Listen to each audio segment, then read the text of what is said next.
tahu endingnya seperti apa. Aku sama Novi itu hubungannya itu lebih sebatas hubungan donasi yang kita sama-sama punya tanggung jawab. Tapi kalau urusan pribadi aku nggak berani, karena biar gimana aku nggak berani masuk dan campur urusan pribadi orang. Dan menurut aku apa yang terjadi itu kan urusan pribadi TT. Kalau menasihati ya pasti saya punya cara untuk menasihati yang menurut saya tidak perlu kasih tahu ke media ya. Pesannya kan saya pengen dibilang apa gitu, nggak perlu kan. Yang dilakukan Mas Agus ini setara pesulap. Perlakuan suka palsu. Jadi setara pesulap banyak triknya. Bahkan sekarang dia menggunakan trik untuk melaporkan Gary lagi. Sudah kemarin cabut laporan Novi, sekarang melaporkan Gary. Anjay lah. Dengan kuasa hukum baru. Kayaknya tapi kuasa hukumnya barunya kurang menjanjikan gitu. Mungkin tadinya dikasih teguran gitu. Teguran. Nggak mempan juga, dikasih cobaan dikit, waduh nggak mempan juga, kasih hukuman lah.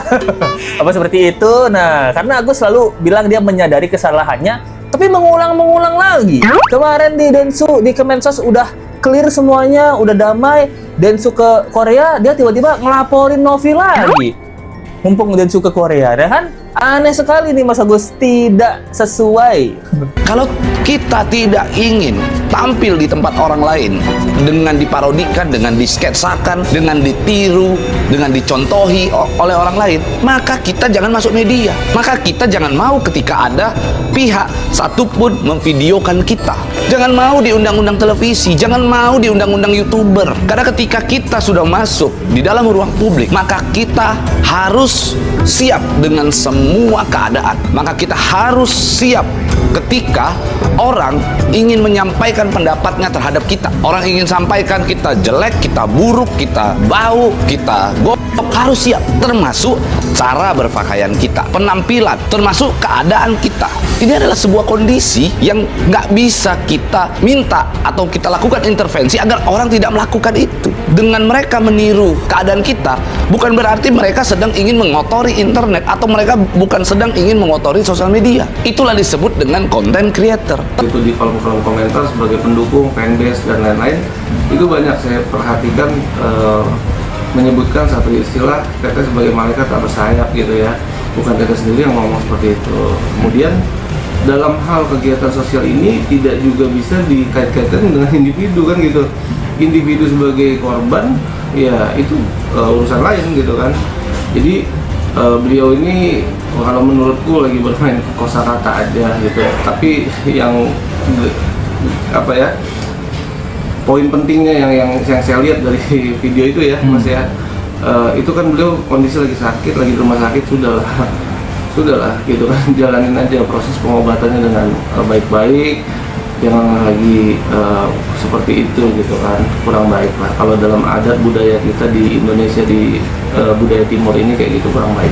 Kami baru tahu nih tadi malam video itu beredar di salah satu YouTube-nya pihak AL ya, yang kemudian memang masih dalam pembahasan karena Teknopi kan masih di luar gitu. Jadi kami menunggu kemudian keputusan Teknopi ini mau dikemanakan video ini. Cuma kami memang berpesan untuk semua pihak agar tidak kemudian menyebarkan video yang sama di dalam sama persis maksud kami ya dengan video yang disebarkan oleh AL, karena memang ada delik pidananya gitu. Itu himbauan buat teman-teman yang kemudian ingin mengcopy ataupun pengen menyebarkan ulang ya, itu yang kemudian kami himbau agar kemudian tidak terjadi ya. Kita akan harus analisis dulu, analisis untuk melakukan suatu tindakan-tindakan, tentu analisa data dan mempelajari unsur-unsur delik di dalam suatu pelaporan itu. Jadi sampai hari ini karena Teknopi juga tidak berada di Indonesia, memang lagi agenda pekerjaan di Cina ya. Jadi kami pun masih menunggu Teknopi untuk kembali. Pada prinsipnya Teknopi sih pengennya semuanya dilakukan secara silent ya, sehingga kemudian tidak menimbulkan kontroversi lanjutan gitu. Ini kan mungkin dampak video itu, dampak kemudian LP Teknopi berjalan nih sebelumnya gitu. Sehingga kemudian Teknopi memilih untuk tidak lagi kemudian mempublish apapun gitu terkait itu. Banyak undang-undang yang memang mencakup itu ya, salah satunya undang-undang data pribadi ya, PDP, undang-undang PDP masuk, terus kemudian pencemaran nama baik tadi yang Mas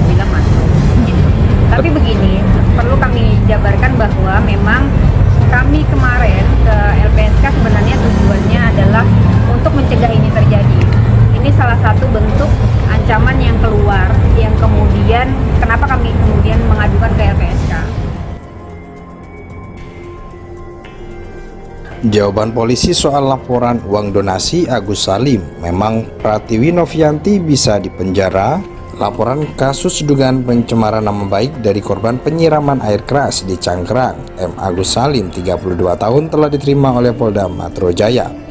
Agus melaporkan pemilik Yayasan Peduli Kemanusiaan sekaligus YouTuber Pratiwi Novianti alias Teh Novi dalam laporan yang terregistrasi dengan nomor LPB 6330 sekian Polda Metro Jaya. Pada 19 Oktober, benar Polda Metro Jaya telah menerima laporan dari saudara Mas melaporkan dugaan pencemaran nama baik dan atau fitnah dengan media elektronik, ujar Kabid Humas Polda Metro Jaya Kombes Pol Ade Ari Syam Indradi kepada wartawan. Dirinya mengalami penyiraman air keras pada September 2024 hingga penglihatannya terganggu dan membutuhkan biaya yang cukup banyak, ungkap Agus dalam laporannya. Kemudian korban mendapatkan sumbangan dari donasi terlapor melalui sebuah podcast di mana diumumkan adanya donasi yang bisa dilakukan dikirimkan ke rekening terlapor, ujar Ade. Dari penggalangan donasi tersebut terkumpul sejumlah uang senilai 1,4 miliar. Hanya saja uang donasi itu diminta kembali oleh Pratiwi. Pelapor atau korban merasa mendapatkan ancaman tuduhan dan fitnah seolah-olah korban tidak amanah terhadap uang donasi tersebut, kata Ade. Polisi menyatakan akan menyelidiki terlebih dahulu mengenai pengakuan dari Agus terkait alasan terlapor meminta kembali uang donasinya.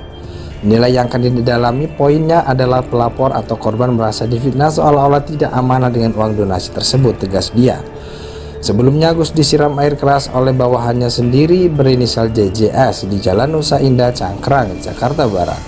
Agus menderita luka bakar 90% di tubuhnya, bahkan akibat disiram cairan kimia berbahaya membuat penglihatan Agus terganggu.